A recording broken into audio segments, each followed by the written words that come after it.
मी सन्माननीय उद्धवजी साहेबांना विनंती करतो की आपण मंचावर येत असतानाच छत्रपती शिवाजी महाराज, आमच्या सर्वांचे आदरणीय स्वर्गीय बाळासाहेबजी ठाकरे आणि भारतरत्न बाबासाहेब आंबेडकर यांच्या पुतळ्यास पुष्पार्पण अर्पण करून मंचावर यावं. तुमच्या सर्वांची उपस्थिती टाळ्यांच्या आणि जयघोषाच्या गजरात मंचापर्यंत धडकू देत.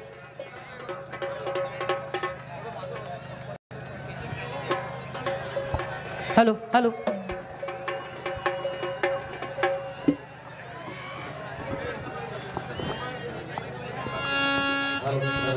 हॅलो हॅलो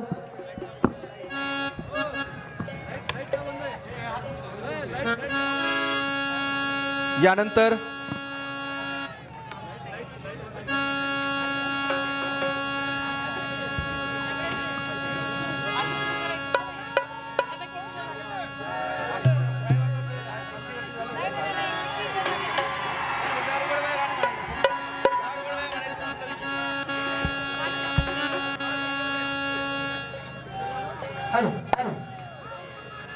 सर्वांसमोर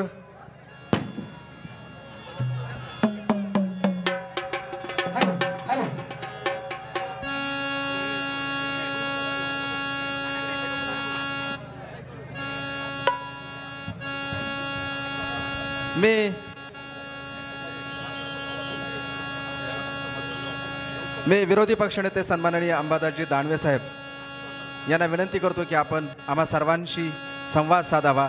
आपण टाळ्यांच्या गजरात माननीय अंबादासजी दानवे साहेबांचं स्वागत करूया आणि ऐकूया त्यांचं हे मनोगत. माननीय अंबादासजी दानवे साहेब.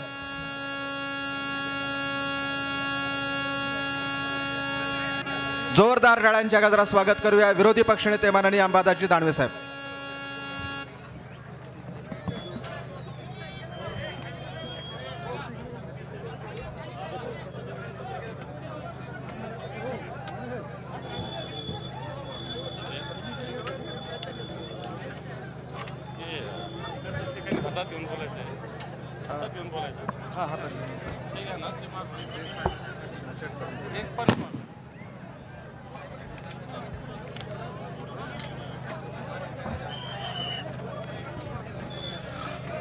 महाराष्ट्राची कुलस्वामिनी आई तुळजाभवानी,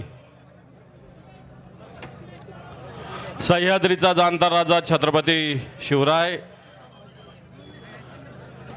हिंदू हृदय सम्राट शिवसेना प्रमुख श्रीमान बाळासाहेब ठाकरे यांना मानवंदना. आज या जनसंवाद दौऱ्याच्या निमित्तानं या उमरग्यामध्ये उपस्थित असलेले शिवसेनेचे पक्षप्रमुख, या महाराष्ट्राचे कुटुंब प्रमुख माननीय उद्धवजी ठाकरे साहेब, शिवसेना नेते खासदार माननीय संजयजी राऊत साहेब, खासदार ओमराजे निंबाळकर, शिवसेनेच्या उपनेत्या सुषमाताई अंधारे, आमदार कैलास पाटील, उपस्थित सर्व मान्यवर बांधवांनो. कैलास यांना बसवा नाही तर कसं बसवा, जरा बसा उभे कशासाठी.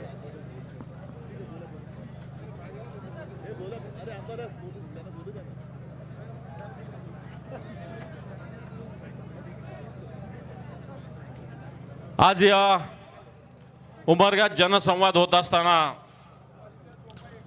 धाराशिव लोकसभेमध्ये हा दौरा होतोय. खरं तर इथला आमदार इथं आहे का पुण्यात आहे? पुण्यात आहे ना. गद्दारी केल्यावर पळून गेला का आधीच पळून गेला? इकडे यायला नाक नाही आहे ना, बिलकुल नाक नाही आहे. आणि म्हणून या उमरग्यामध्ये गद्दारी झाली, पण उमरगा शिवसेनेचा या मराठवाड्यातला सातत्यानं बालेकिल्ला राहिलेला आहे. जशी शिवसेना या मराठवाड्यात आली तशी.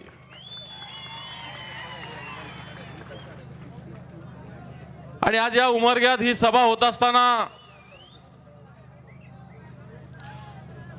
या उमरग्यात जे लोक प्रतिनिधित्व करतात त्यांना माझा प्रश्न आहे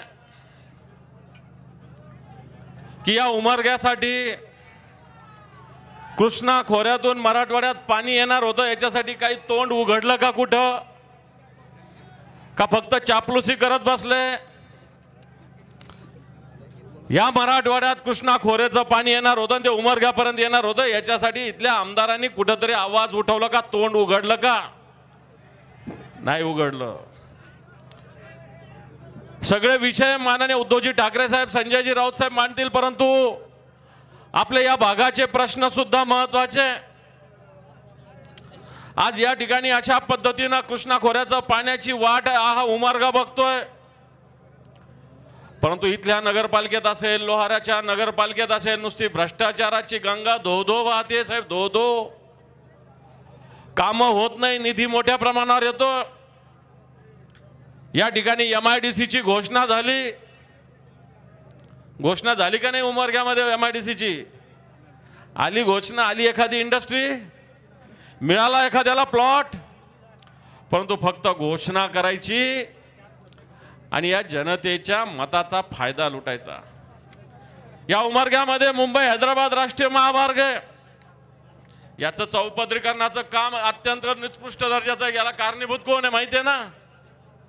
कारण याला टक्केवारी लागते म्हणून निकृष्ट दर्जाचं काम होते, लक्षात ठेवा. आज या ठिकाणी ज्या पद्धतीनं या मतदारसंघाचे लचके तोडले जातात, भ्रष्टाचाराची गंगोत्रीत आलेली आहे, नुसते गुत्तेदार पाळले जातात. आणि थोडं झालं की काय, आपल्याकडे एक म्हण आहे, घरचं झालं थोडं आणि याने धाडलं घोडं, अशा प्रकारची एक म्हण आहे आपल्याकडं. आता एक दुसरे पण याही आले, कारखान्यावाले जे काँग्रेसमध्ये होते, आपल्या साखरेचा FRP तरी दिला का अजून? यांनी दिला का? आपल्या साखरेचा या लोकांनी FRP तरी दिला का? आणि लगेच खासदारकीचं तिकीट पाहिजे. अरे ओमराजे तर एका सेकंदात चिटपट करून टाकेल, दुसरा सेकंद पण लागणार नाहीये. आणि म्हणून अशा पद्धतीनं वॉशिंग मशीन आहे भारतीय जनता पार्टी, त्याच्यामध्ये बरेच जण येत आहेत. याचाच अर्थ गद्दारांना इथं तिकीट मिळत नाही हे सुस्पष्टपणे. गद्दारांनी नुसती शेपूट धरून धरून भारतीय जनता पार्टीच्या मागे पळत राहा, अशा प्रकारची स्थिती आहे. आज या जिल्ह्यामध्ये विम्यासाठी मोठं आंदोलन ओमराजे निंबाळकर, ओमराजेंनी आणि कैलास पाटील आपले आमदार यांनी उभं केलं. यांच्या आंदोलनातून हा विमा तर मंजूर झाला, परंतु अजून 2022चा विमा सुद्धा पूर्णपणे या शेतकऱ्यापर्यंत पोहोचलेला नाहीये. अनेक प्रश्न या तालुक्याचे, या मतदारसंघाचे, वाटतं त्याच्यासाठी स्वतंत्रपणे बोलता येईल. परंतु आज ज्या पद्धतीनं या मतदारसंघात ज्या पद्धतीनं काम केलं जातं, जनतेच्या मताचा अनादर केलेला आहे. आणि म्हणून या मतदारसंघात आज पिण्याच्या पाण्याचा प्रश्न आहे. 10-10, 15-15 दिवसाला पाणी येतं. या मतदारसंघात रस्त्याचे प्रश्न आहे, या मतदारसंघात सिंचनाचे प्रश्न आहे, या मतदारसंघात शेतकऱ्यांचे प्रश्न आहे. या मतदारसंघातले शेतकऱ्याचे प्रश्न प्रामुख्याने सोयाबीन असेल, कापूस असेल. आज सोयाबीन तेल आयात करण्याचा निर्णय केंद्राने घेतला साहेब. तेल आयात करण्याचा निर्णय घेतला, शुल्क कमी केलं, आयात शुल्क कमी केलं. जे 35% आयात शुल्क होतं ते 5% आणि 3% केलं. त्याच्यामुळे सोयाबीनचा भाव 5,000च्या खाली उतरलेला आहे. एकीकडे हे सरकार सांगतं स्वामीनाथन आयोग स्वीकारू, एकीकडे हे सरकार सांगतं शेतकऱ्याला न्याय देऊ, एकीकडे हे सरकार शेतकऱ्यावर गोळीबार करतं, एकीकडे सरकार या शेतकऱ्याचा शेतमालाला भाव देत नाही. आणि या महाराष्ट्रात असलेले गद्दार सरकार, ज्याला शेतकऱ्याचे प्रश्न कळत नाही, याला शेतकऱ्याच्या प्रश्नाविषयी याचं तोंड उघडत नाही, शेतकऱ्याच्या प्रश्नाच्या कानावर जात नाही, गद्दारांना पोहोचणारा हा महाराष्ट्र आज निर्माण झालेला आहे, भारतीय जनता पार्टी निर्माण झालेला आहे. आणि येणाऱ्या काळामध्ये हा धाराशिव मतदारसंघ ओमराजे सारखा एक तरुण तडफदार प्रतिनिधित्व करणारा, हा याच्या आधीही आपल्याकडे खासदार होते, ओमराजे खासदार आहे. ओमराजे फोन उचलतात का नाही उचलतात? किती वाजता केला उचलतात का नाही उचलतात? आधीच्या खासदाराचा फोन लागत होता का?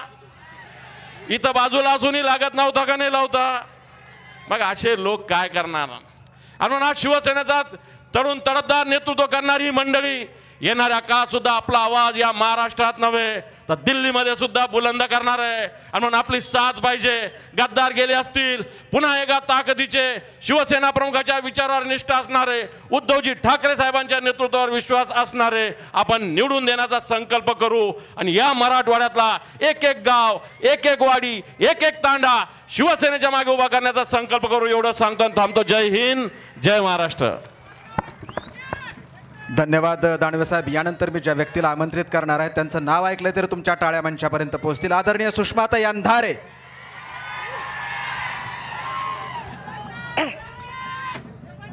ही परिवर्तनाच्या लढ्यात ज्या ज्या महामानवांनी महानायकांनी योगदान दिलं त्या सर्व महामानवांना महानायकांना विनम्र अभिवादन करत, ज्यांनी हा शिवसेनेचा वटवृक्ष वाढवला, ही शिवसेना वाढवली घडवली, या महाराष्ट्राची सत्ता मत्ता अस्मिता अबाधित ठेवण्यासाठी ज्यांनी जीवाचे रान केलं त्या वंदनीय बाळासाहेबांना अभिवादन करत मंचावर उपस्थित सन्माननीय पक्षप्रमुख आणि आमच्यासाठी निष्ठेचं दुसरं नाव अर्थात सन्मान्य संजय राऊत साहेब, मंचावर उपस्थित विरोधी पक्षनेते आणि सर्व मान्यवर, मी अजिबात नामोल्लेखामध्ये वेळ घालवत नाही. मला फक्त 2 महत्त्वाचे मुद्दे मांडायचे आहेत आणि म्हणून मी थांबले. मुक्त संवाद अभियानाच्या माध्यमातून जेव्हा आम्ही मराठवाड्यातनं जात होतो तो मुद्दा साहेबांच्या समोर मांडला पाहिजे असं आवर्जून वाटतंय. हा सगळाच्या सगळा पट्टा हा आपला सोयाबीन उत्पादकांचा पट्टा आहे. थोड्या प्रमाणात आपल्याकडे कापूसही होतो. आपण सगळी शेतकऱ्याची लेकरं आहोत. मी स्वतः कोरडवाहू शेतकऱ्याचं लेकरू आहे. ज्या उमरग्याच्या मैदानावर ही सभा होत आहे यात शिवाजी कॉलेजमध्ये सर मी राज्यशास्त्र विषय शिकवला आहे. या कॉलेजची एकेकाळची प्राध्यापिका, मी या कॉलेजमध्ये नोकरी केली आहे.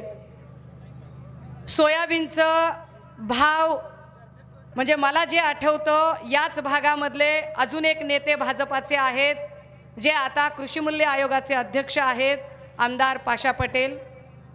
आमदार पाशा पटेलांनी एक कृषी दिंडी काढली आणि कृषी दिंडी काढत त्यांनी असं सांगितलं होतं की कापसाला किमान 12,000 रुपये भाव मिळाला पाहिजे आणि त्याच वेळेला सोयाबीनला 6,000 रुपये भाव मिळाला पाहिजे. मला हेही आठवतं की त्याच रॅलीमध्ये अगदी लुटू होईना कसे का होईना पण आमचे फडणवीस साहेब सुद्धा त्या दिंडीमध्ये चालत होते आणि फडणवीस साहेबही हातात अक्षी गळ्यात टाळबीळ घालून पाशा पटेलांच्या सुरात सूर मिसळून सांगत होते की होय कापसाला 12,000 रुपये भाव मिळाला पाहिजे आणि सोयाबीनला 6,000 रुपये भाव मिळाला पाहिजे. जेव्हा ते ही रॅली काढत होते, ही कृषी दिंडी काढत होते, तेव्हा कापसाचा भाव 4,000 रुपये होता, सोयाबीनचा भाव 6,500 ते 7,000 रुपये होता आणि DAP खताची जी पिशवी होती ती 400 रुपयाला होती. आत्ताची परिस्थिती काय आहे? ज्या पाशा पटेलांनी कृषी दिंडी काढली तेच पाशा पटेल कृषी मूल्य आयोगाचे अध्यक्ष आहेत आणि जे त्यांच्या दिंडीमध्ये टाळ वाजवत होते तेच फडणवीस साहेब सत्तेमध्ये आहेत. सत्ता त्यांच्या हातात आहे, हमीभाव देणं त्यांच्या हातात आहे. पण परिस्थिती काय आहे तर 2014ला जी 400 रुपयाची DAP खताची बॅग होती ती आत्ता 2024 मध्ये 1400 ते 1700 रुपयाचा भाव त्याचा झालाय आणि सोयाबीनचा भाव मात्र जो 4,000 होता तो 4,000च आहे. काही ठिकाणी 3800 आहे, काही ठिकाणी 4,100 आहे. माझ्या गावातला भाव 4,100 आहे. मी हे आवर्जून सांगितलं पाहिजे की कापसाचा भाव सुद्धा 6चा आहे, काही ठिकाणी 6,500, काही 6च. पण एकमेव उद्धव साहेबांच्या काळामध्ये कापसाचा भाव 11 ते 13,000च्या काळात दरामध्ये गेला होता. हे आवर्जून एकदा सांगितलं पाहिजे. जे लोक आम्हाला कर्जमाफीबद्दल बोलतात हे पुन्हा आवर्जून सांगितलं पाहिजे की एकमेव पक्षप्रमुख उद्धव साहेब मुख्यमंत्री असताना कुठलाही कागद न मागता, कारण फडणवीस साहेब तत्वतः अभ्यास करत होते, एवढा अभ्यास केला असता तर महाराष्ट्रातले खूप प्रश्न सोडलेले असते. काय कॉप्या करून पास होतात का काय माणसं कळत नाही, ते अभ्यासच करतो म्हणतात. परंतु कुठलाही कागद न मागता उद्धव साहेबांच्या काळामध्ये 2 लाखापर्यंतची सरसकट कर्जमाफी आपण सगळ्यांनी अनुभवली होती. आपण सगळी मराठवाड्यातली माणसं आहोत. त्याच सोयाबीनचा प्रश्न अजूनही अनुत्तरित आहे. सोयाबीनचं संशोधन केंद्र जर सोयाबीन इथं जास्त पिकतं तर इथे लातूर आणि याच भागामध्ये व्हायला हवं होतं. आम्हाला आनंद आहे की पक्षाचे विशेषतः धाराशिवचे सहसंपर्क प्रमुख, लातूरचे सहसंपर्क प्रमुख संतोष सोमवंशी यांनी सोयाबीनचं जे संशोधन केंद्र आहे ते इथून हलवलं जाऊ नये म्हणून मोठं आंदोलन उभं केलं, पण तरीही हे संशोधन केंद्र इथून हलवलं गेलं. मी आदरणीय पक्षप्रमुखांच्या निदर्शनास ही बाब आणून दिली पाहिजे की या लातूरमधला देवणी तालुका, या देवणीमध्ये असणारा वळू बैल हा भारतात प्रसिद्ध आहे. वळूचं संशोधन केंद्र इथंच व्हायला हवं, पण ते संशोधन केंद्र सुद्धा इथून हलवलं गेलं. म्हणजे सत्ता हातात आल्यावर काय माणसं काय पद्धतीने काम करतात. कृषीला पूरक असणारा दूध व्यवसाय, हा दूध व्यवसाय आमच्यासाठी महत्त्वाचा आहे, पण आपली अडचण अशी आहे की आपण जेव्हा डेअरीला दूध घालतोय त्यावेळेला आपल्याला डेअरी किती देते, 3-5, 3-8चा खेळ खेळते आपल्यासोबत डिग्री आणि फॅटचा, आणि 3-5, 3-8च्या खेळामध्ये आपण जे दूध डेअरीला घालतो ते आपल्याला 22 ते 25 रुपये लिटरने आपल्याकडून घेतलं जातंय. पण तेच दूध संकलन केंद्रानंतर जेव्हा आपल्याकडे ठप्पा मारून पिशवीच्या रूपात येतं तेव्हा ते आपल्याला 60 रुपयाला पडतं. म्हणजे गवत आम्ही खाऊ घालणार, वैरण आम्ही देणार, पेंड आम्ही देणार, त्या जनावराचं शेणमूत आम्ही करणार, धारा आम्ही काढणार, डेअरीच्या ठिकाणी दूध आम्ही नेऊन पोचवणार, पण दुधाचा भाव आमच्या शेतकऱ्याला मिळणार नाही. ह्या सगळ्या एकूण परिस्थितीमध्ये शेतकऱ्यांच्या शेतमालाला हमीभाव मिळणं, कोरडवाहू शेतकऱ्यांच्या इथले प्रश्न सोडवणं, कारण आपण सगळी भूकंपग्रस्त पट्ट्यातली माणसं आहोत. 30 वर्ष झाली तरी तो भूकंपाचा धक्का आपण अजूनही विसरलेली माणसं नाही आहोत, आणि त्यामुळे अजूनही आपली जी धडपड चालू आहे, जेवढा काळ पक्षप्रमुखांना मुख्यमंत्री पदाचा मिळाला त्या काळामध्ये आपल्यापर्यंत अनेक योजना पोचवायचा प्रयत्न झाला. आता जरी काही लोक गॅरंटी म्हणत असले तरी त्यांचा जुमला म्हणजे त्यांची गॅरंटी आहे. अशा सगळ्या परिस्थितीमध्ये सोयाबीन आणि कापूस यावर नेमका सरकारचा इरादा काय आहे? इथल्या कर्जमाफी आणि पीक विमा, ज्याच्यावर आमचे आमदार कैलासदादा पाटील यांनी पीक विम्यावर भर दिवाळीमध्ये उपोषण आणि आंदोलन केलं, यावर काय त्यांचा इरादा आहे आणि यावर सरकारला बोलायला तोंड आहे का? राहिला प्रश्न चौगुलेसारख्या लोकांचा, तर त्याला इथं किंमत द्यावी असं मला अजिबात वाटत नाही. कारण ज्या आमच्या शिवसैनिकांनी 5-5, 7-7 रुपये वर्गणी देऊन ज्याला आमदार केला, जर आम्ही त्याला वर्गणी देऊन आमदार करू शकतो तर आम्ही त्याला मातीत सुद्धा लोळवू शकतो. ये ठाकरे की गॅरंटी है. सो त्याच ठाकरे आणि मातोश्रीच्या पुन्हा एकदा 40चे 80 करण्याची आणि त्याही पेक्षा जास्त संख्येने निवडून आणण्याची ती गॅरंटी आपल्या सगळ्यांकडून आपण देऊया. आणि मी रजा घेते. Thank you so much. आदरणीय ओम दादा.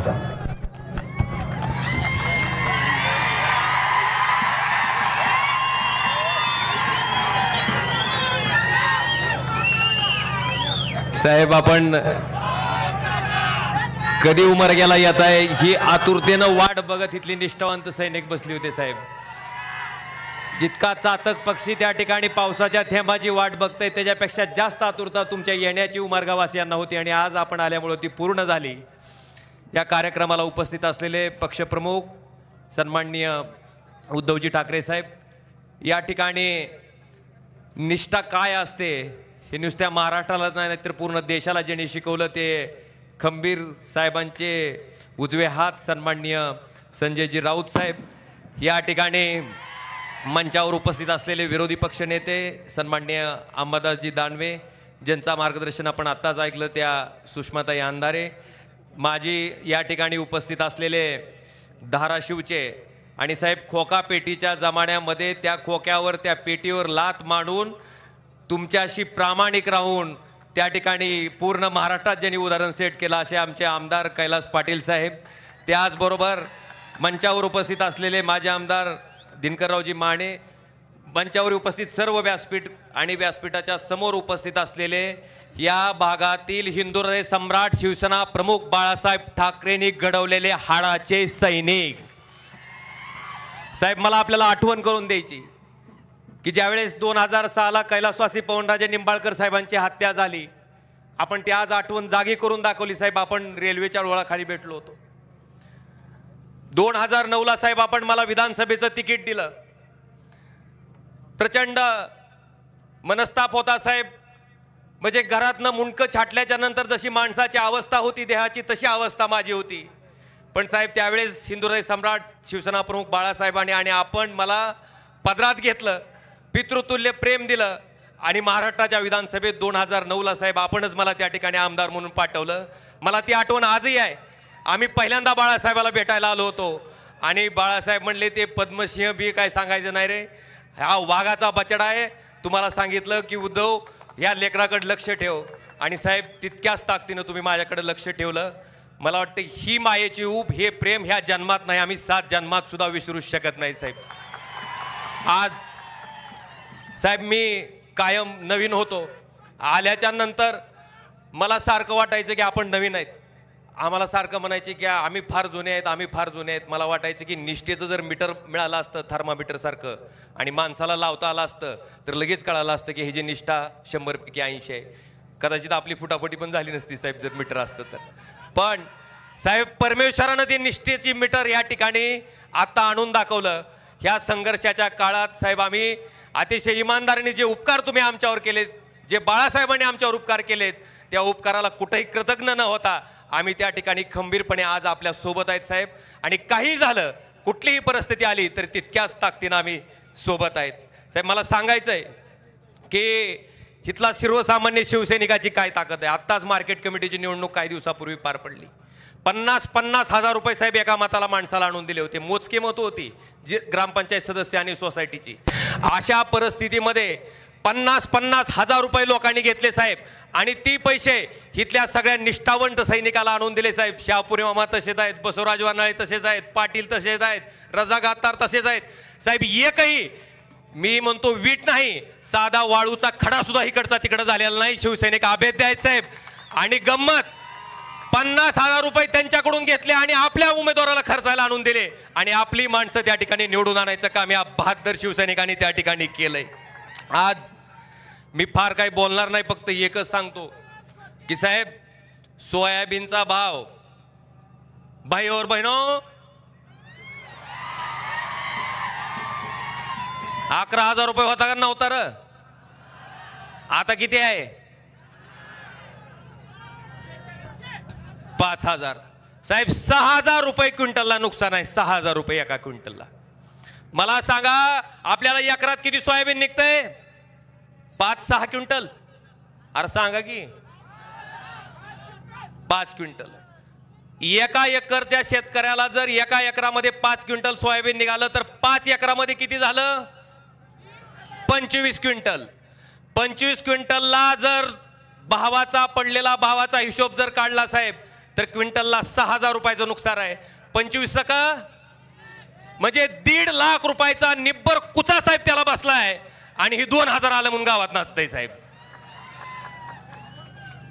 आज या ठिकाणी मला आपल्याला सगळ्याला सांगायचंय की आता सोयाबीनचा जी पडलेला 6,000 भाव आहे ते आता आपल्याला काय करायचं आहे? 11,000ला न्यायचं आहे. तर माझ्या इकडे एक मंत्र आहे, म्हणचाल का? 11,000 भाव झालेला कुणाला आवडणार नाही, म्हणताव का? मोठ्यानं म्हणा बरं, जय श्रीराम. आपल्यावर शंका घेतील. मोठ्यानं जय श्रीराम. हा, झाला 12,000 रुपये भाव. आता पुढचं नोकऱ्या सगळ्याला पाहिजे का नाही? का सगळ्याला लाख लाख रुपयाच्या नोकऱ्या? आता वर्षाला 2 कोटी नोकऱ्या म्हणल्यावर कोण बिगर नोकरीचं नाही का नाही र? पांढरपुरीवर तरी एक सुद्धा पोरग दिसत नाही. आता सगळ्याला 100% नोकऱ्यासाठी दुसरा मंत्र आहे, कर्नाटक मध्ये दिलता बघा, बजरंग बली की. लागल्या का नोकऱ्या सगळ्याला? आम्ही हिंदू हृदय सम्राट शिवसेना प्रमुख बाळासाहेब ठाकरेंचे शिवसैनिक आहेत. कुणी फडतूस माणसांना आम्हाला हिंदुत्वाची सर्टिफिकेट द्यायची गरज नाही साहेब. पण हाताला काम, आणि मनात राम हे आमचं हिंदुत्व आहे आणि ते आम्ही निष्ठेनं त्या ठिकाणी पूर्ण करतोय. आज मी इतकं सांगतो साहेब की मी मतदारसंघामध्ये इतका फिरलोय की जेवढ्या लोकांनी माझ्याबरोबर सेल्फी काढले तेवढ्या लोकांनी जरी मतदान टाकलं तरी 6 लाखाच्या पुढे मतदान जात आहे साहेब. हाय का नाही रे खरं साहेब? एवढ्या सभेत मी बोलायची हिंमत का करतो? सगळ्याचे फोन उचलतो साहेब, सगळ्याचे.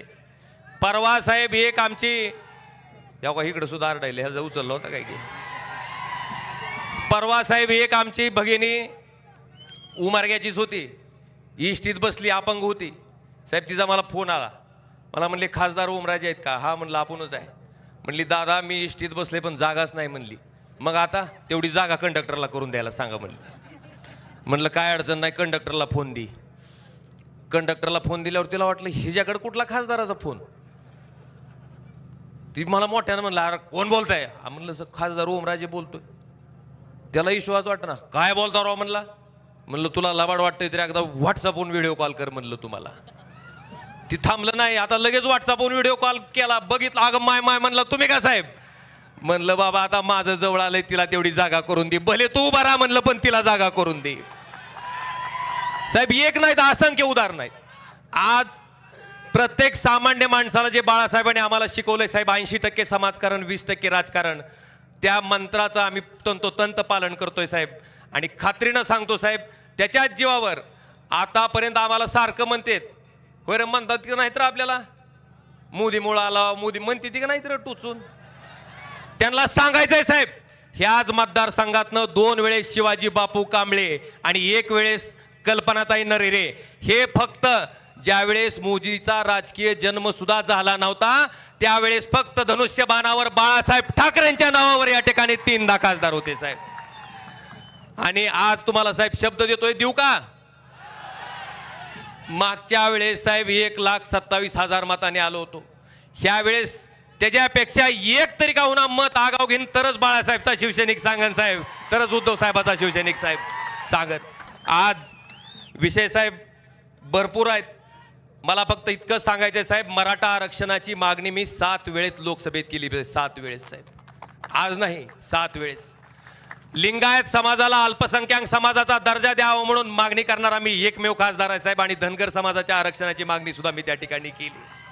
आणि म्हणून साहेब जातीचं पातीचं कितीही काही त्यांनी कॅल्क्युलेशन घातलं तरी लोकसभा, धाराशिव लोकसभा हा त्या ठिकाणी हिंदुराय सम्राट शिवसेना प्रमुख बाळासाहेब ठाकरेंना मानणारा होता, आहे आणि कायम राहणार साहेब. इथलं नाव कोणीही बाळासाहेबाचं हिरावून घेऊ शकत नाही साहेब. आम्हाला जी प्रेम, जी माया, जी ताकद दिली त्याच मायेत, त्याच प्रेमात आम्ही त्या ठिकाणी कटिबद्ध राहून इथून पुढच्या कालखंडामध्ये सुद्धा प्रामाणिकपणे आपल्यासाठी काम करत राहू, इतकंच मी या ठिकाणी सांगतो. आणि वेळ नाही आता का बिंदास नाही, माय लय बरंच झालंय आता. त्याच्यावर बोलल्याशिवाय ग बसत नाही साहेब. ज्ञानराजचं प्रेम येलंय त्यांना साहेब. साहेब प्रयोगशाळेमध्ये प्रयोगशाळा सहाय्यक म्हणून काम करणाऱ्या माणसाला साहेब आपण 3 वेळेस आमदार केलं. 3 वेळेस साहेब. काय म्हणते साहेब, कशाला म्हणते आमदार साहेब? ह्याच कॉलेजमध्ये होते आणि 7-7 रुपये वर्गणी करून साहेब ह्या लोकांनी त्यांचं काम केलंय. आता मला तुम्ही सगळेजण सांगा, आता साहेब इथं दिसते तेवढेच नाही, त्यांच्याकडे जी गेले ती सुद्धा म्हणतात खात्या गावण्याला गेला उगत चोरू द्या म्हणते, ती झालं की हाऊस म्हणले आम्ही मागं तुमच्या. आणि हिशोब करणारा कोण आहे रे बाबानो?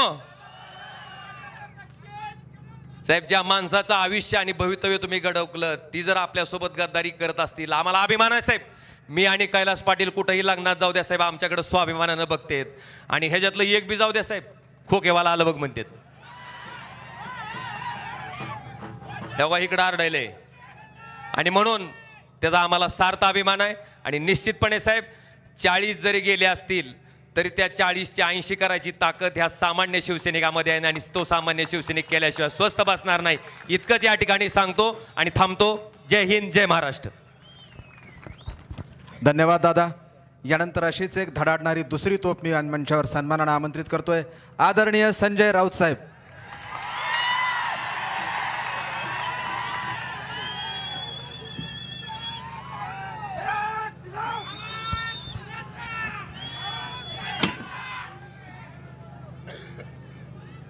माननीय शिवसेना पक्षप्रमुख उद्धवजी ठाकरे आणि या उमरग्याच्या या मैदानात जमलेले सर्व निष्ठावान शिवसैनिक बंधूंनो, तोप का आता तोप आत्ता धडाडली ना ओमराजेची, याच्यापेक्षा वेगळी तोप ती काय असू शकते?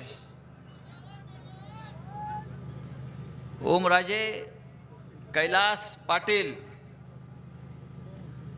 मगाशी ओमराजेने उल्लेख केला निष्ठेचा, की संजय राऊतांकडे बघून आम्हाला निष्ठा समजते, पण ओमराजे आणि कैलास माननीय आमदार, आपण दोघांनी जी निष्ठा दाखवली आहे त्याला सुद्धा महाराष्ट्र सलाम करतो आहे.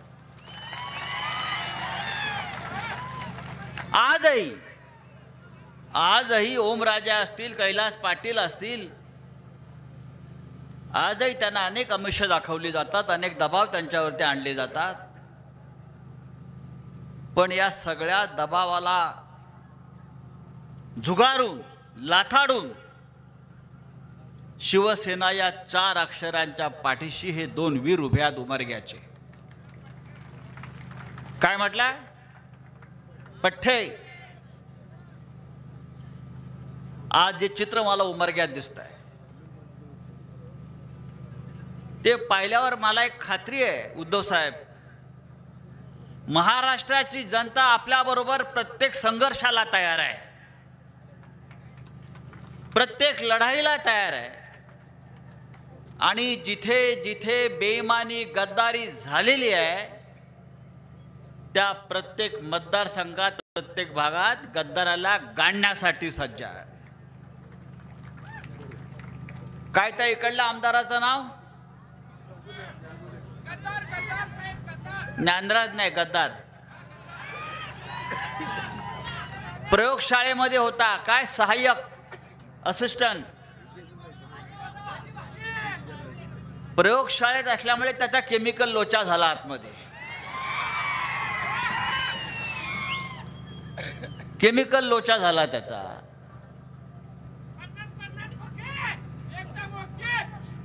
एकदम ओके नाही, ठोके. पण यापुढे या उमरग्यामध्ये हा गद्दार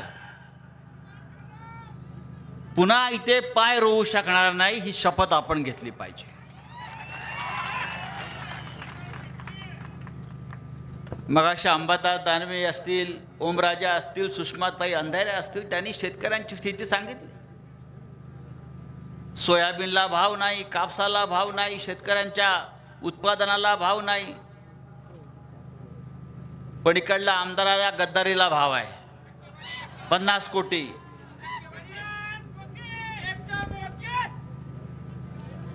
तेव्हा मी इतकंच सांगेन, या उमरग्यानं, या मराठवाड्यानं आणि या संपूर्ण लोकसभा मतदारसंघानं हिंदू हृदय सम्राट शिवसेना प्रमुख बाळासाहेब ठाकरे यांच्यावरती उदंड प्रेम केलं. बाळासाहेब ठाकरेंचा आदेश या मतदारसंघानं, या मराठवाड्यानं कायम मानला. पण एक बाळासाहेबांचा आदेश आपल्याला माहीत असेल, यापुढे जर कोणी गद्दारी केली तर त्याला रस्त्यावर तुडवा, हा सुद्धा बाळासाहेबांचा आदेश होता,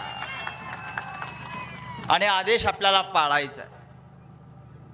पुन्हा कोणाची हिंमत होता नाही गद्दारी करण्याची, आणि पुन्हा कधी या शिवसेनेच्या पाठीत खंजीर खुपसण्याची कोणाची हिंमत होता कामा नये. माननीय उद्धव साहेबांनी जो झंझावात महाराष्ट्रात निर्माण केलेला आहे तो आपल्या सगळ्यांसाठी आहे.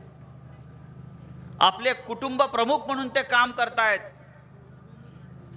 आपण त्यांना शिवसेना पक्षप्रमुख म्हणतो, महाराष्ट्राचे माजी मुख्यमंत्री म्हणतो, अमुक म्हणतो, तमुक म्हणतो,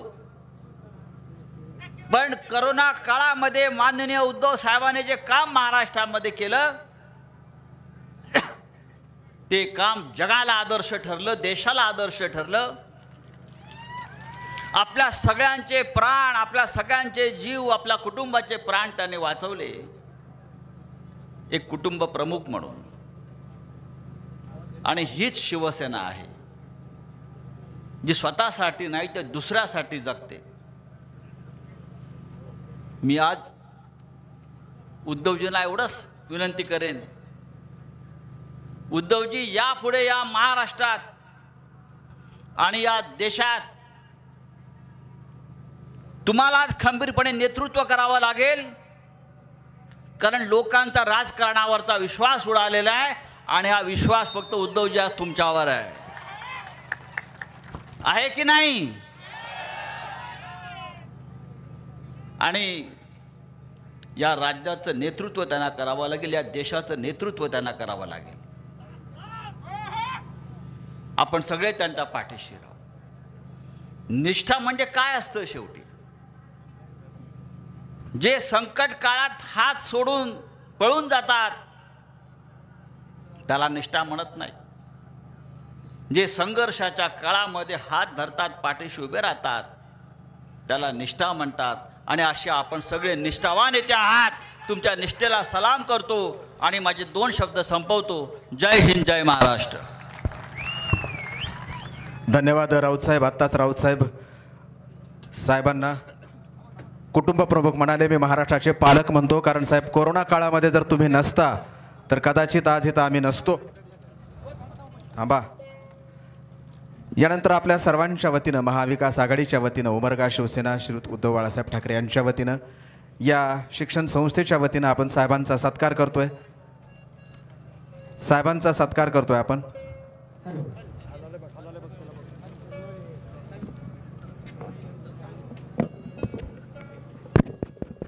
चला.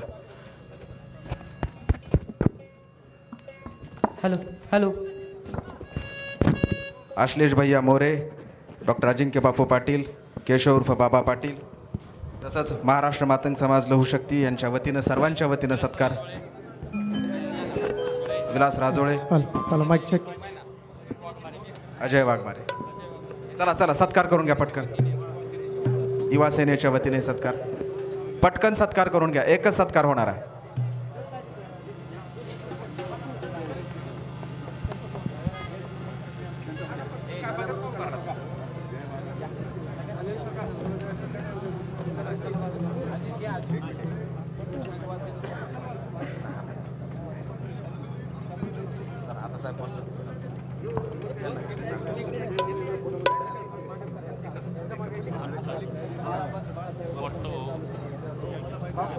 तो मोठा हार घ्या पटकन. एकच सत्कार झाला. आता कोणी माझ्याकडे सत्कारासाठी येऊ नका.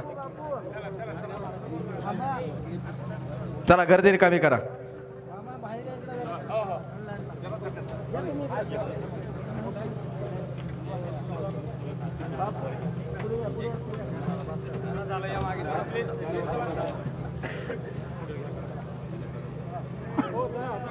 विमानना मातोळे. चला.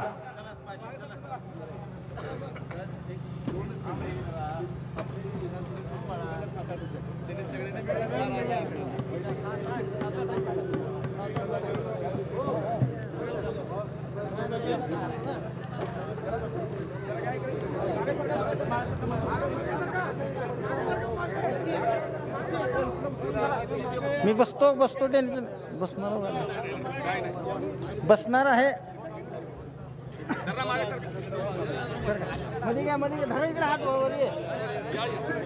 नार्वेकर सर.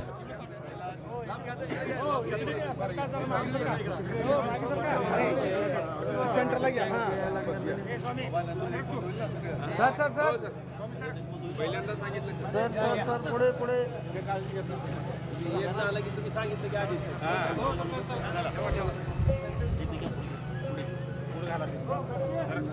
चला साहेब, या ठिकाणी एकच सांगतो. सरका बाजूला सरका. माननीय पक्षप्रमुख श्रीयुत उद्धवजी ठाकरे साहेब, टाळ्यांचा गजर मंचापर्यंत येऊ देत. ऑन आहे का?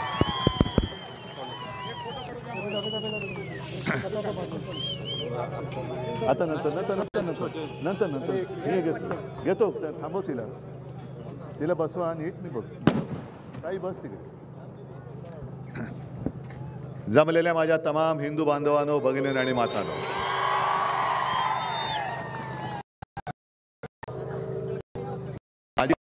भाष्य करताना आले की क्रिकेटच्या टीम मधल्या आधीच्या सगळ्याच बॅट्समननी सेंचुरी आणि डबल सेंचुरी मारले आणि मी आता रन्स काढून उपयोग काय, कारण झालंय सामना जिंकलेलाच आहे आपण. आवाज येत नाही काय हो माईक दादा? येतोय का आवाज? हा ठीक. हा नाही, मॅच तर जिंकलेलीच आहे आणि आता कैलास ओमराजे मला इथली माहिती देत होते. पहिलं म्हणजे ओमराजे आणि कैलासचं मी जाहीर अभिनंदन करतोय,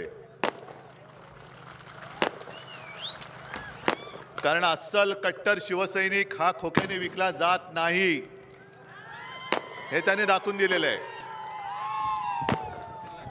हे फटाके जरा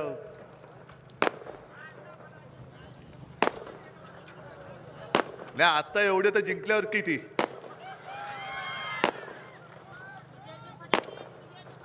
विजयाचे तर याच्याहून जोरात वाजवायचे आहेत, एवढे वाजवायचे की दिल्लीच्या कानात आवाज गेला पाहिजे फटाक्या.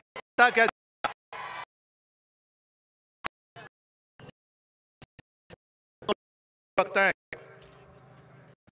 आणि 5 वर्ष जाहीर सभेसाठी, पण आज 50 भर दुपारची होती. बरोबर ना? तुमच्यापैकी काही असेल सभेत आम्हाला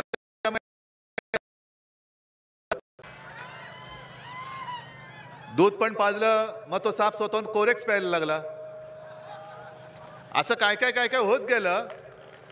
पण आता त्या सापाला त्याची जागा बरोबर दाखवायची.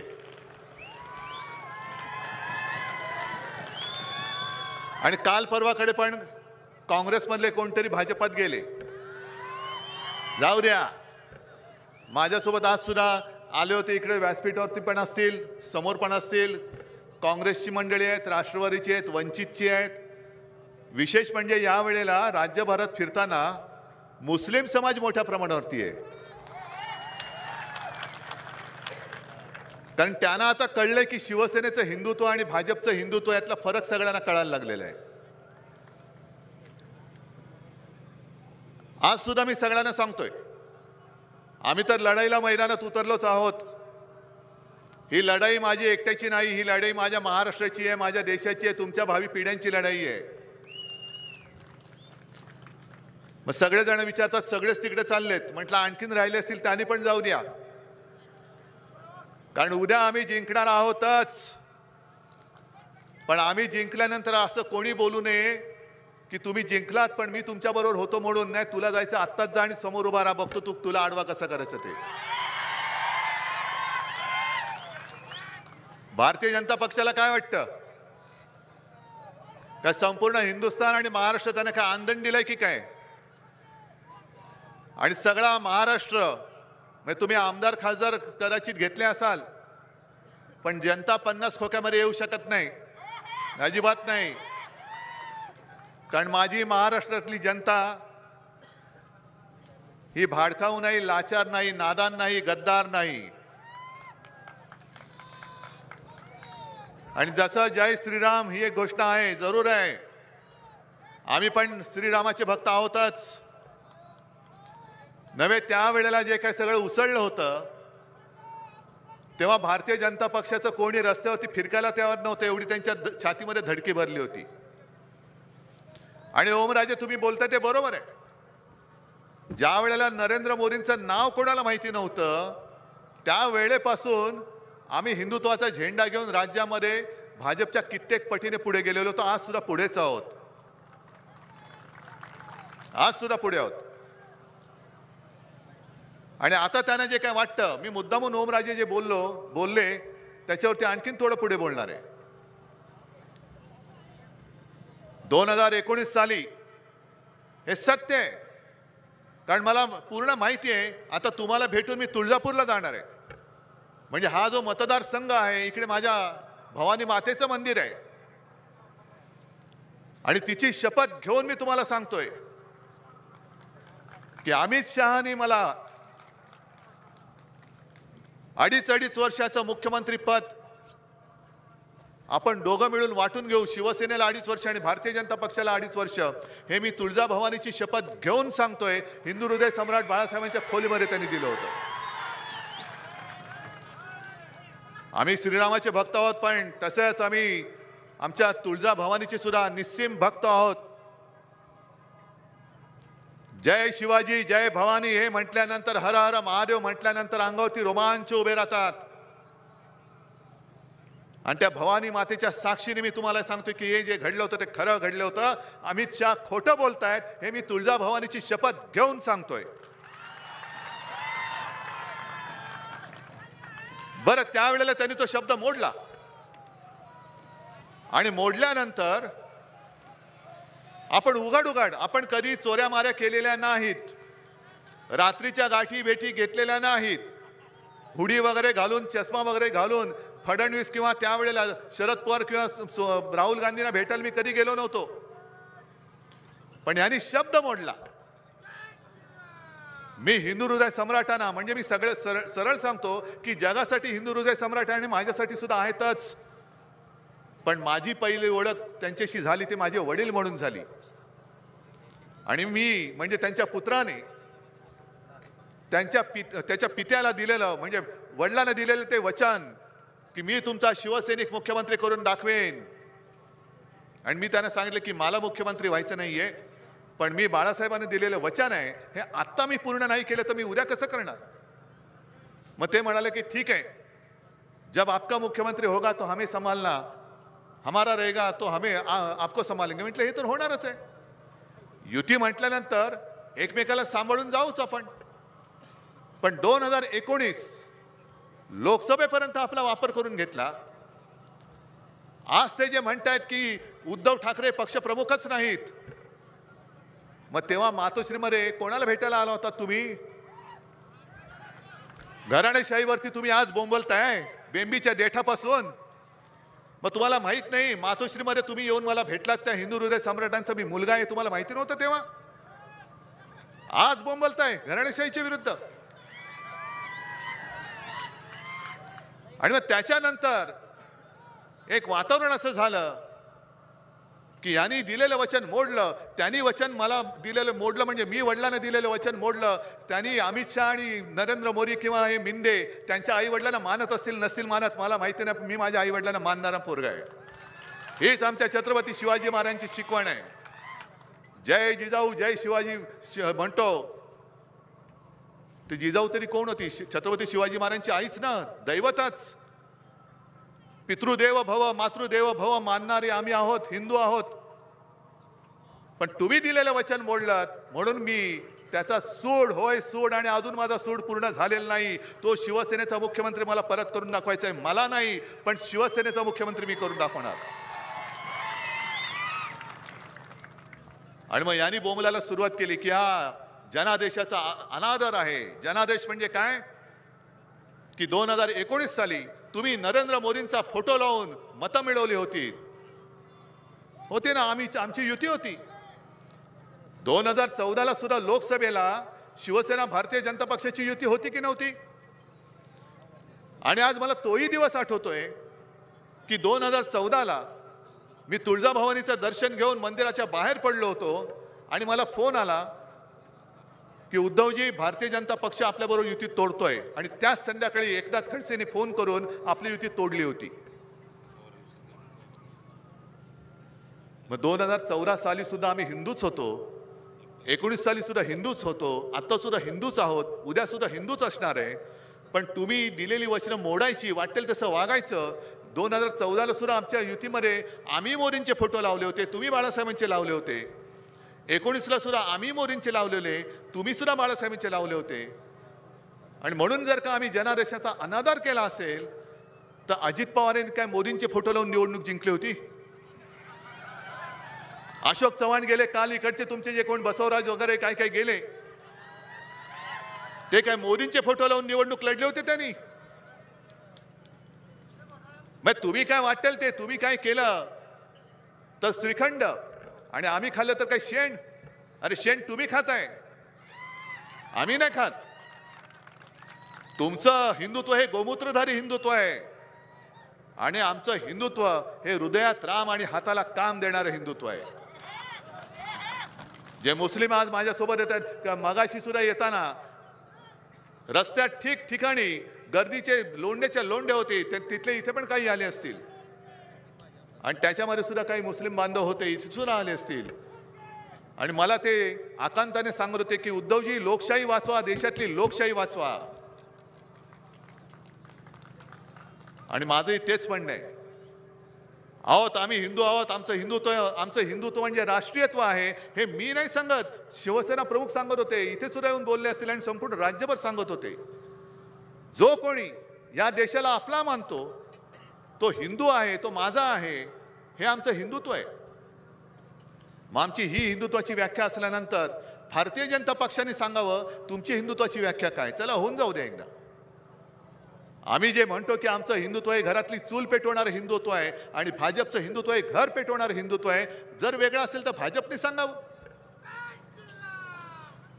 काल सुद्धा अमित शहा येऊन गेले मुंबईमध्ये आणि त्याच्या आधी सुद्धा यांचे पक्षाध्यक्ष काय त्यांचं नाव नड्डा, असं वाटतं आता काय सुटेल की काय, पण जरा गच्च बांधलं की बरं असं. नड्डा बोलले होते की देशातले सगळे पक्ष संपवून टाकणार. अहो नड्डाजी, तुमचे आत्ताचे जे आहेत ना काय किती कुळे प्रदेशाध्यक्ष, हा त्यांचे 552 कुळे जरी उतरली तरी शिवसेना तुम्ही संपू नाही शकत. कारण नड्डा तिकडे बोलले देशातले पक्ष संपवा आणि यांचे हे मकाऊ फेम 52 कुळे, तो फोटो पाहिला होतात ना तुम्ही. त्यांनी सांगितलं राज्यातले छोटे छोटे सगळे पक्ष संपवून टाका, त्यांच्यातले पदाधिकारी आपल्यामध्ये घ्या. अरे थांब ना, बडे दे ना, पण अजून तर सभा तर संपू दे. छोटे छोटे पक्ष संपवून टाका म्हणजे काय हुकुमशाही आणायची? ज्या वेळेला नरेंद्र मोदी म्हणतात घराणेशाही, होय मी घराण्याची परंपरा पुढे घेऊन जाणारा घराणेशाहीचा पायी काय म्हणा पाहिजे तर मला माझ्या आई वडिलांचा अभिमान आहे आणि माझी तयारी आहे. मोदीजी तुम्ही या, अमित शहा तुम्ही या, आपण दोघंही आपल्या घराण्याचा इतिहास जनतेला सांगूया. तुमचं घराणं काय होतं, तुमच्या 7 पिढ्या तुमच्या आधीच्या तुमच्यापर्यंत आणि माझ्या 7 पिढ्या माझ्या आधीच्या माझ्यापर्यंत आपण जो काही लेखाजोग आहे तो जनतेसमोर मांडूया. चला होऊन जाऊ दे एक द्या. पण जो उल्लेख आता मला वाटतं ओमराजेने केला, संजय राऊतजींनी केला की मी कोरोना काळामध्ये आहे, माझी जबाबदारी मी पार पाडली, पण मी त्या काळामध्ये तुमच्यापैकी कोणी सांगा कोणाशी मी भेदभाव केला होता का? मुख्यमंत्री असताना मी कोणाशी भेदभाव केला होता का? मी तुम्हाला सांभाळलं असं म्हणत नाही. तुम्ही मला त्यावेळेला जे मी तुम्हाला सांगत गेलो ते तुम्ही ऐकत गेलात आणि म्हणून जे देशातल्या सर्वोत्तम मुख्यमंत्र्यांमध्ये उद्धव ठाकरेचं नाव आहे ते उद्धव ठाकरेचं नाव नव्हतं, ते तुमचं नाव होतं. कारण असा हा चमत्कार आहे की एक माणूस सांगतो काय, घरी बसा म्हटल्यानंतर घरी बसतात लोक, मास्क घाल्यानंतर घालतायत, बाहेर पडू नका म्हटल्यानंतर पडत नाहीत. हे एवढं नातं एखाद्या माणसाचं त्याच्या जनतेशी मला नाही वाटत देशामध्ये दुसऱ्या कोणत्या मुख्यमंत्र्याच्या नशिबी आलं असेल. आणि मला एका गोष्टीचा नक्कीच अभिमान आहे, आज देखील महाराष्ट्रातले तुम्ही सगळेजण मला तुमच्या कुटुंबातला एक समजता आणि म्हणून मी तेव्हा एक संकल्पना राबवली होती, माझे कुटुंब माझी जबाबदारी. कुटुंब माझं आहे, हे माझं कुटुंब आहे आणि त्यांची रक्षा करणे ही माझी जबाबदारी आहे. मोदीजींनी काय केलं, माझे कुटुंब फक्त घेतलं, मेरा परिवार, मोदी जी जिम्मेदारी कौन लेगा? मेरा परिवार। अरे हाँ, परिवार आपका हम मानते हैं, लेकिन जिम्मेदारी कौन लेगा? मैं कहता हूं, जैसे मैं कहता हूं मेरे महाराष्ट्र में मेरा परिवार मेरी जिम्मेदारी, मैं जिम्मेदारी निभाने के लिए तैयार हूं। आप तैयार हो या नहीं पहले बताओ। आणि अमित शहा जे बोलले की उद्धव ठाकरेंनी त्याच्या मुलाला मुख्यमंत्री करायचंय, शरद पवारांनी त्याच्या मुलीला मुख्यमंत्री करायचंय। अहो अमितजी, तुम्ही देशाचे गृहमंत्री आहात, निदान समजून घ्या। पहिल्यांदा लोकसभेची निवडणूक येणार आहे, लोकसभेमध्ये निवडून आला तर मुख्यमंत्री नाही होत, विधानसभेत निवडून आला तर मुख्यमंत्री होतो। साधं या अमित शहाना औरंगाबादचं छत्रपती संभाजीनगर आणि उस्मानाबादचं धाराशिव हे आपण केलं हे माहिती नाही, तर देशाचा गृहमंत्री त्याला काय माहिती असेल?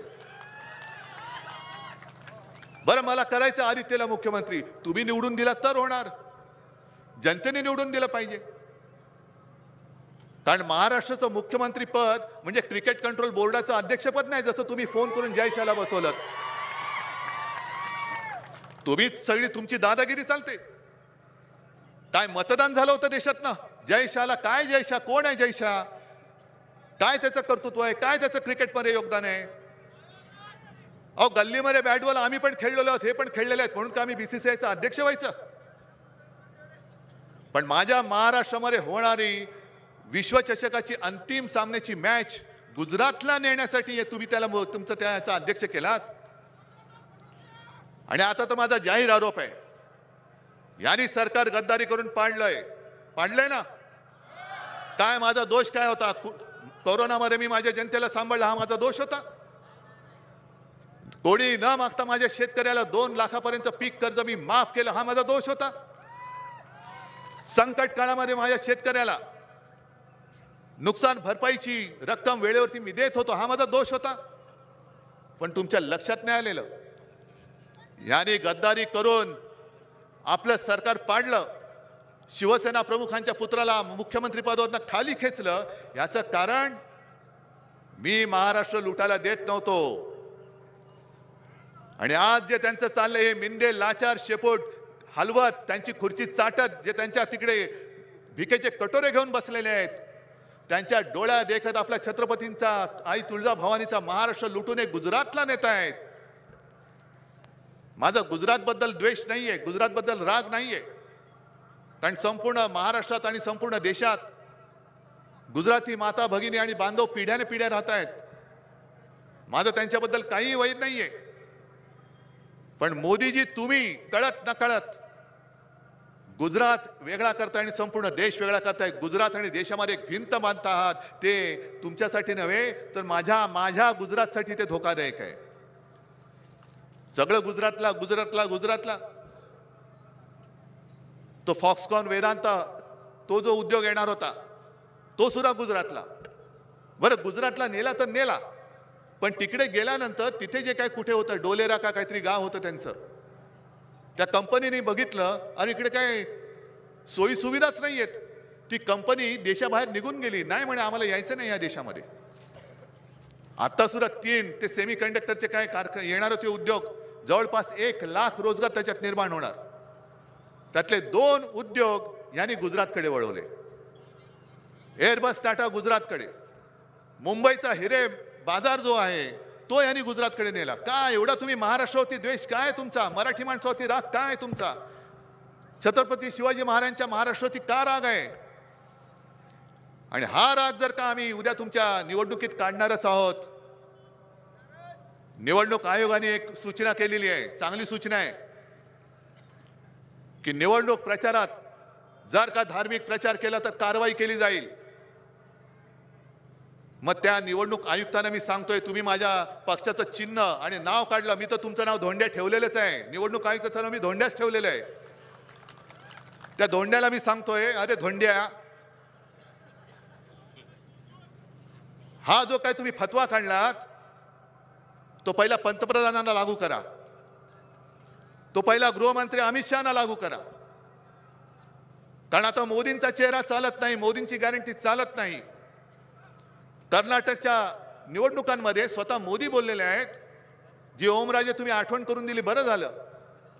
मोदीजींनी सांगितलं, ऐन निवडणुकीच्या प्रचारात बजरंगबली की जय बोला आणि मतदान करा, हा धार्मिक प्रचार नाहीये. मध्य प्रदेशच्या निवडणुकीमध्ये अमित शहानी सांगितलं होतं की तुम्ही भारतीय जनता पक्षाला मतदान करा, तुम्हाला सगळ्यांना आम्ही अयोध्येमध्ये रामलल्लाचं दर्शन फुकट करू. हा धार्मिक प्रचार नाहीये.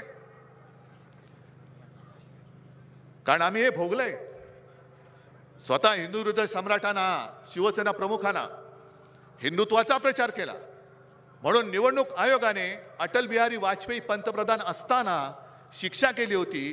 त्यांचा मतदानाचा अधिकार 6 वर्षासाठी काढून घेतला होता. मोदीजींचा अधिकार काढून घेण्याची हिंमत आहे धोंड्याकडे? अमित शहांचा निवडणूक लढवण्याचा अधिकार, मतदानाचा अधिकार काढून घेण्याची हिंमत आहे त्या धोंड्यामध्ये, निवडणूक आयुक्तामध्ये? 370 कलम काढलं, राम मंदिर बनवलं, आता समान नागरी कायदा आणणार. पहिला समान नागरी कायदा इथून सुरू करा. सगळे नागरिक हे नागरिक आहेत, कायद्यापुढे सगळे समान आहेत. जो न्याय आम्हाला आहे तोच न्याय पंतप्रधानांना लागला पाहिजे, तोच न्याय त्यांना लागला पाहिजे. मग तुम्हाला काय वाटेल ते करून टाकायचं. आणि आम्ही जरा कुठे शिंकलो तरी लगेच नोटीस, लगेच तारखा पडतात, लगेच निकाल लागतात. जो निकाल त्या लबाडाने दिलेला आहे, नार्वेकर, उघड बोलतो मी, कारण तोच गृहस्थ आता भाजपकडनं निवडणुकीला उभा राहणार आहे. मग जो माणूस एखाद्या पक्षाचं तिकीट घेऊन निवडणुकीला उभा राहणार आहे तो पक्षपाती निर्णय देऊ शकत नाही. आणि तो तिकीट त्यांनी निर्णय दिल्यानंतर आजच सुप्रीम कोर्टामध्ये सुनावणी होती आपल्या केसची. मला असं वाटतं, कारण मी पेपरमध्ये ऑनलाईन बातम्या वाचतो, त्या बातम्यांच्या आधारे मी बोलतोय, अजून मी पूर्ण माहिती नाही घेतली. पण सुप्रीम कोर्टच्या न्यायमूर्ती महाराजांनी विचारलेलं आहे, म्हणजे असं साधारणतः त्यांनी सांगितलंय की लवादाने जो निर्णय दिलाय तो आमच्या निकाल दिलाय तो आमच्या निर्णयाविरुद्ध आहे असं वाटत नाही काय, हे त्यांच्या वकिलाला त्यांनी विचारलेलं आहे. मग झाली आता 2 वर्ष होत आली, 1.5 वर्ष होऊन गेले, 2.25 वर्ष झाली. घटनाबाह्य सरकार महाराष्ट्रावरती राज्य करते, महाराष्ट्र लुटला जातोय आणि घटनाबाह्य मुख्यमंत्र्यांनी ते सरकार या लुटालुटीमध्ये सामील होत आहेत. आणि तरी सुद्धा आम्ही त्यांना मतं द्यायची? ही एवढी लाचारी यापूर्वी महाराष्ट्रामध्ये कधी झाली नव्हती. एवढी गद्दारी यापूर्वी महाराष्ट्रामध्ये कधी झालेली नव्हती. आणि एवढा लाल घोटेपणा यापूर्वी महाराष्ट्रामध्ये कधी बघितलेला नव्हता. मला ओमराजे आणि कैलासचा अभिमान का वाटतो? कारण ओमराजे एकमेव खासदार म्हणून त्या लोकसभेमध्ये तुमचे सगळ्यांचे प्रश्न मोदींच्या समोर ताठ मानेने विचारतो. इतर कोणाची हिंमत नाहीये. ओमराजेंनी शेतकऱ्यांचे प्रश्न मांडलेत, ओमराजे आरक्षणावरती बोलले. तेव्हा तर मी सांगत होतो की जे केंद्रीय मंत्री आहेत भाजपाचे मंत्री तिकडे बसले आहेत, त्यांनी महाराष्ट्राच्या प्रश्नावरती राजीनामा देऊन ताडकन मोदींच्या तोंडात राजीनामा मारून देऊन बाहेर यायला पाहिजे होतं. पण आता सगळे रांगेत उभे आहेत, आमचं काय आमचं काय आमचं काय. आणि मला खरंच काही वेळेला लाज वाटते. मी 2 दिवसापासून बोलतोय, 4 दिवस झाले, 2 दिवस झाले, 3 दिवस झाले. पहिली भाजपची यादी जाहीर झाली त्याला किती दिवस झाले? 4 दिवस तर झाले. 195 जणांची यादी जाहीर केली. वाचली तुम्ही नावं? नरेंद्र मोदीजींचं नाव आहे, अमित शहाजींचं नाव आहे, आणखीन कोणाकोणाची नाव आहेत? त्याच्यामध्ये आणखीन एकाचं नाव आहे, ते म्हणजे कृपाशंकर सिंह. माहिती आहे तुम्हाला कोण आहेत? काँग्रेस पण यांच्या उरावरती आलेला, आणि ज्याच्यावरती ह्याच भाजपवाल्यांनी बोंबलले होते यांनी बेहिशोबी संपत्ती गोळा केली म्हणून. मग त्या बेहिशोबी संपत्ती केलेल्या भ्रष्ट माणसाचं नाव आमच्या देशाच्या पंतप्रधानांच्या बरोबरीने त्या पहिल्या यादीमध्ये येतं. पण ज्यांनी भाजपा रुजवण्यासाठी इकडे खस्ता खाल्ल्या, अगदी प्रमोद महाजन, गोपीनाथ मुंडेजींच्या नंतर त्यांच्या बरोबरीने युतीमध्ये जे मेहनत करत होते त्या नितीन गडकरींचं नाव त्याच्यामध्ये नाही. अहो नितीनजी सोडून द्या भाजपा, राहा उभे, आम्ही महाविकास आघाडीकडनं तुम्हाला निवडून आणतो. दाखवा महाराष्ट्राचं पाणी, दाखवा महाराष्ट्राची धमक दाखवा. महाराष्ट्र दिल्ली समोर कधी झुकला नाही ना. तो त्यावेळेला आग्र्यामध्ये औरंगजेबासमोर कधी झुकले नव्हते छत्रपती शिवाजी महाराज, तर यांच्यासमोर झुकणार. आज मी नितीन गडकरीने जाहीर सांगतोय, द्या राजीनामा द्या, आम्ही तुम्हाला महाविकास आघाडीकडनं निवडून आणतो. दाखवा महाराष्ट्राचं पाणी. पण एवढे सगळे लुटारू तिकडे डोक्यावरती बसतायत, भ्रष्ट माणसं. Modi guarantee, Modi guarantee. कसली गॅरंटी? 2014 साली सुद्धा शेतकऱ्यांना तुम्हाला लक्षात आहे का काय काय गॅरंटी दिल्या होत्या? त्यावेळेला त्यांनी एक असं आश्वासन दिलं होतं, जो तुमचा उत्पादन खर्च असेल, ज्याचा आता लेखाजोगा यांनी ओमराजेने मांडला सोयाबीनचा, मग तुम्हाला दर एकरी तुमचं जे काही पीक असेल त्याचा खर्च किती येईल तो खर्च धरून त्याच्यानंतर 50% अधिक रक्कम त्याच्यामध्ये मिळवणार आणि जो काही आकडा येईल तो तुम्हाला हमी भाव म्हणून देणार. हे 2014 सालचं त्यांचं आश्वासन होतं की नव्हतं सांगा? बाकी 15 लाख रुपये तुमच्या खात्यामध्ये येणार. अच्छे दिन आएंगे. आता अच्छे दिन येणार. अब अच्छे दिन आएंगे. अब अच्छे दिन आएंगे. पण शेतकऱ्यांच्या तोंडाला पानं पुसता तुम्ही. आणि निवडणूक आल्यानंतर मेरा परिवार सबका साथ, आणि निवडून आल्यानंतर माझ्या दोस्ताचा विकास, अडाणी का विकास. आता तुम्हाला सबका परिवार आठवतोय, इतर वेळेला तुम्हाला शिवसेना पाहिजे. आता घराणेशाही म्हणून मी तुम्हाला खुपायला लागलो. तुम्हाला खुपलं नाही नुसता, तुमच्या भाजपला भगदाड पाडून मी आरपार निघून जाणार. त्यांच्या मतलबासाठी जनता पाहिजे मेरे प्यारे भाई और बहनों. पण तुमचा मतलब झाल्यानंतर हे भाई और बहनों कसे जगतात. आणि मला शेतकऱ्यांना सांगायचंय, अरे तुमची ताकद तुम्हाला तरी कळले का? तुम्ही या मातीमधनं अंकुर फोडता, म्हणजे ती मातीमधनं सोनं तुम्ही पिकवणारी माणसं आहात. हतबल होऊ नका. आणि एक लक्षात घ्या, इंदिरा गांधींनी ज्या वेळेला आणीबाणी पुकारली होती त्याही वेळेला असंच वातावरण झालं होतं. आता काय होणार? आणि जनता पक्षाचा जन्म झाला. जनता पक्षाची निशाणी काय होती तुम्हाला माहिती आहे? नांगरधारी शेतकरी. नांगरधारी शेतकऱ्यांनी इंदिरा गांधींचा म्हणजे त्यावेळेच्या हुकुमशाहीचा पराभव करून एक जनता पक्ष, जनतेची राजवट या देशात आणली होती. आज शेतकरी आत्महत्या करतोय तुमचं कारण का? नवीन शेतकऱ्याच्या घरामध्ये नवीन बाळ जे जन्माला येतंय त्याच्या डोक्यावरती आधीच त्याच्या वडिलांनी घेतलेलं कर्ज असतं. मग ते जसं मोठं होतं, शिकला तर शिकला, पण जन्म कर्जामध्ये होतो, आयुष्य कर्जामध्ये जातं आणि मृत्यूसुद्धा कर्जामध्येच व्हायचा. आत्महत्या करायची किंवा कर्ज फेडत फेडत थकून मरून जायचं. आणि हे पुन्हा येणार भाई और बहनो 2047 तुमच्या घरावरती आम्ही सोन्याची कौलं चढू. अरे जा रे, तुझी कौलं तूच चढ. 2047 साली काय व्हायचं ते आम्ही घडवू. पण आता जर काही यावेळेला तुम्ही फसलात, जसं शिवसेना फसली होती 25 वर्ष 30 वर्ष हिंदुत्व हिंदुत्व हिंदुत्व म्हणून यांच्या आम्ही पालख्या वाहिल्या. आता जुनी जुनी माझी आणि बाळासाहेबांची भाषणं ते सांगतायत काँग्रेसला कसा विरोध केला होता. मग तशीच बाळासाहेबांची कमळाबाईबद्दलची सुद्धा भाषणं आहेत. कमळाबाई हा मी वापरलेला शब्द नाहीये. कमळाबाई हा शब्द शिवसेना प्रमुखांचा आहे. आणि तो मी मुद्दामून का वापरतो? कारण माझ्यावरती जे आरोप होतात की उद्धव ठाकरेंनी बाळासाहेबांचे विचार सोडले नाही, त्याची झलक म्हणून मी कमळाबाई शब्द वापरतोय. तर त्या कमळाबाईला सांगायचं मला, तुम्ही आज जे बोंबलताय की उद्धव ठाकरेंनी शिवसेनेची काँग्रेस केली, अरे 30 वर्ष तुमच्या सोबत राहून आम्ही शिवसेनेची भाजप नाही होऊ दिली, तर मी शिवसेनेची काँग्रेस करून दाखवेन.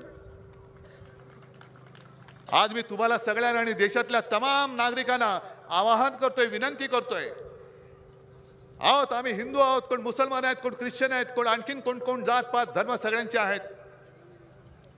पण ही निवडणूक उद्धव ठाकरेसाठी नाही, तर ही निवडणूक तुमच्यासाठी, तुमच्या आयुष्याची आणि तुमच्या मुलाबाळांसाठी फार महत्वाची आहे. जर या निवडणुकीत पुन्हा जर का हेच सरकार आपण निवडून दिलं तर मग देशातली लोकशाही मेली म्हणून समजा, देशाच्या लोकशाहीचा मुडदा पडला म्हणून समजा. आणि मुडदा पाडणाऱ्यांमध्ये तुम्हाला सहभागी व्हायचंय का लोकशाहीला वाचवणाऱ्यांमध्ये सहभागी व्हायचंय हे तुम्ही ठरवायचंय आणि मतदान करायचंय. उद्या आणखीन 10 वर्षांतर 15 वर्षांतर 20 वर्षानंतर जेव्हा पुढची पिढी येईल तेव्हा तिने अभिमानाने सांगितलं पाहिजे, अरे तेव्हा अशी परिस्थिती आली होती, पण माझे वडील माझे आजोबा यांनी लोकशाहीचा मुडदा नाही पाडून दिला. तर लोकशाहीचा मुर्दा पाडणाऱ्याचा निवडणुकीत मुर्दा पाडला याचा अभिमान त्या पिढीला वाटला पाहिजे, याचा अभिमान वाटला पाहिजे. आणि म्हणून मी सगळ्यांना एक आवाहन करतोय, कोणी हिंदू असेल, कोणी मुस्लिम असेल, ख्रिश्चन असेल, शीख माझे बांधव आहेत, जैन असेल, गुजराती, सगळेच या निवडणुकीमध्ये आपले धर्म आपल्याला बाजूला ठेवून आपला देश हाच माझा धर्म आणि देश मी वाचवणार हाच माझा धर्म ही शपथ घेऊन या भाजपचा पराभव केला पाहिजे. आणि त्यांना काय घोषणा द्यायची ते देऊ द्या, पण मी एकच घोषणा देतोय. ते जे म्हणतात ना इसके पार उसके पार, मी आज घोषणा देतोय आपकी बार भाजपा तडीपार. जरा जोरात बोला, आपकी बार. तर ही तडीपारीची नोटीस मी आज भाजप सरकारला देत आहे. आणि इकडे पोलीस आहेत, त्यांच्याकडनं शिका. तडीपारीची नोटीस आल्यानंतर सही कोण करतं, तशी त्या नोटीसवरती सही तुम्हाला करायची आहे. मी नोटीस देतोय, सही करणार आहात की नाही, आणि भाजपला तडीपार करणार आहात की नाही. जय हिंद, जय महाराष्ट्र.